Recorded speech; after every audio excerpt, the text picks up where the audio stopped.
raising capital was difficult because investors were not yet completely bought into the idea of China, and I think that really was ultimately the spark that really drove large capital pools into this part of the world. The second hard part was finding people and finding the right partners and professional teams who were both Western enough to feel comfortable in a firm like Newbridge, which was really had a strong, U.S. roots, to people who were also Asian enough or from the local markets to really understand not only the language but the culture and have a local network. People like that were very rare in the early days of the industry, and there was a sort of a knock in investor circles on hiring bankers. Although the perfect, most of the best hires and the early people in the industry were folks who had M&A backgrounds at major firms. And then the third very difficult thing was buying control. Carlyle decided in the mid to late 1990s that we should try to become a global organization. So we decided we would set up a buyout operation in Europe, and then as soon as that was put together, we would go to Asia. So we decided to start in Asia in the late 1990s, and we recruited a team and began to raise a fund in the late 1990s. To the extent that private equity existed, it tended to be a minority stake type of business. It was not a control business. And also the biggest economies then were not that willing to accept private equity. So China was not something we even considered at the time.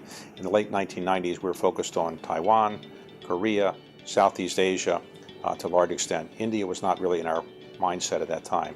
So it was a much different business, and it tended to be minority stake. Now, we also had a separate Japan fund, and we were raising that simultaneously with our Asian fund to some extent. So we separated Japan and Asia.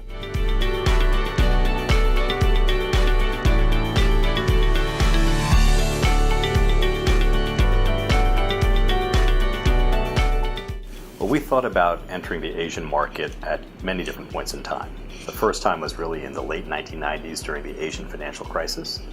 But at the time, we had prioritized our expansion to Europe first and spent the next 5 years building out our European platform. We really turned our attention to Asia in earnest in the 2004-2005 timeframe. Asia was obviously booming at that point in time.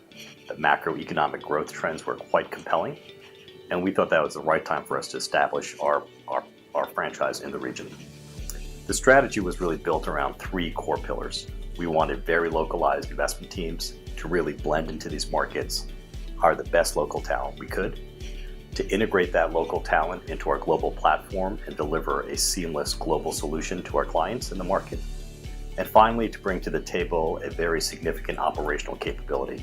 At KKR, we call that group our capstone team.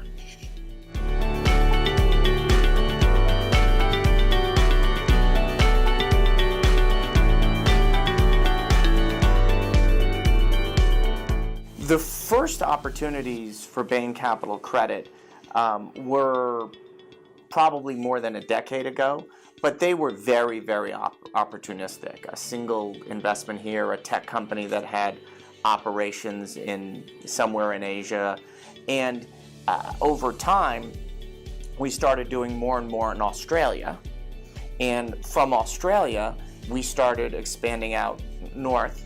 And over the past 5 years have really built out our Hong Kong office, have local language speakers, and several years ago we bought JP Morgan's Special Situations book, what they called their GSOG business, Global Special Opportunities Group, which had a big Asian book, and that sort of jump-started us with people in Hong Kong, as well as exposures in a lot of different countries. Well, in our Asian buyout fund, our first one, which was hard to raise, I think it was $750 million. It took us many years to get that raised. Many people were skeptical of buyouts in Asia.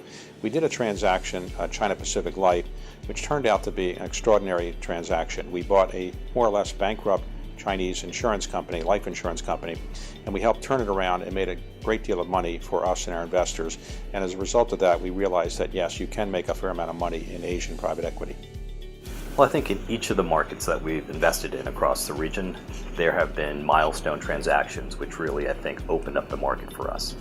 Today, Japan is by far our busiest market for investment, and it's really the large corporate carve-out opportunity that's presenting itself for the first time. And I would say in Japan, the landmark transaction we did in Asia 2, our second fund, was Panasonic Healthcare. It was the first time a really blue-chip parent company like Panasonic decided to partner with us and trust us with one of their large non-core subsidiaries. And we've demonstrated our ability not only to improve the profitability of the business, but to conduct significant cross-border M&A. In our second year of ownership, we bought the Bayer diabetes business in Germany and really doubled the size of that business. In our first 8 years on the ground in Japan, we did one buyout in Fund 1. That was less than 5% of our capital. In Fund 2, when the market just started to open up, in the last 4 to 5 years, we've done 5 large corporate carve-outs.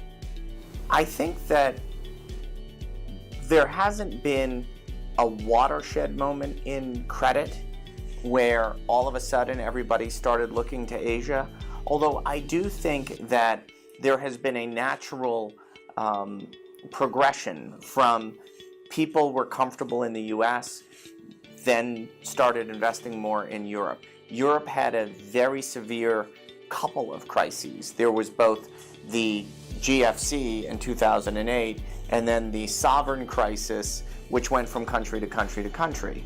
And as people saw that in some very, very difficult situations, if you're buying assets, if you're buying credit that's very close to the assets, you can make money in a bunch of diverse creditors' rights regimes. That naturally, I think, has led people to look at Asia, which is an enormous market for credit. I cannot say that I'm surprised that Asian private equity has grown exponentially since we first started, because the Asian economies have been very robust, and China has become the second biggest economy in the world. India is on its way to be one of the third or fourth biggest economies in the world. So really, the private equity world now in Asia reflects what's happening in the overall economies. But it wasn't easy, and many people probably forget the fact that in the late 1990s, people didn't really think that you could do controlled transactions in Asia, or that it would be a very good growth business for private equity firms from the United States coming in and investing there. Now it's a very good business for global firms, very good business for indigenous firms. When you're building an asset manager in any region, but especially outside your home territory, you need to balance 2 objectives. One is to transfer the DNA and the intellectual capabilities that have made you successful, and recognizing that there's local customs, skills, and language needs that you need to respect. I think a lot of companies have expanded with an attitude, hi, I'm from New York, you're happy to meet me, and haven't really recognized the local culture and custom.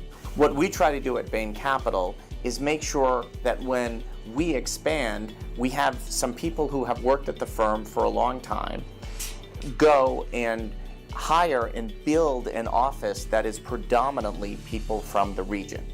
I think that's the best way to respect local customs. It's the best way to develop sourcing networks, and obviously the language skills are critically important.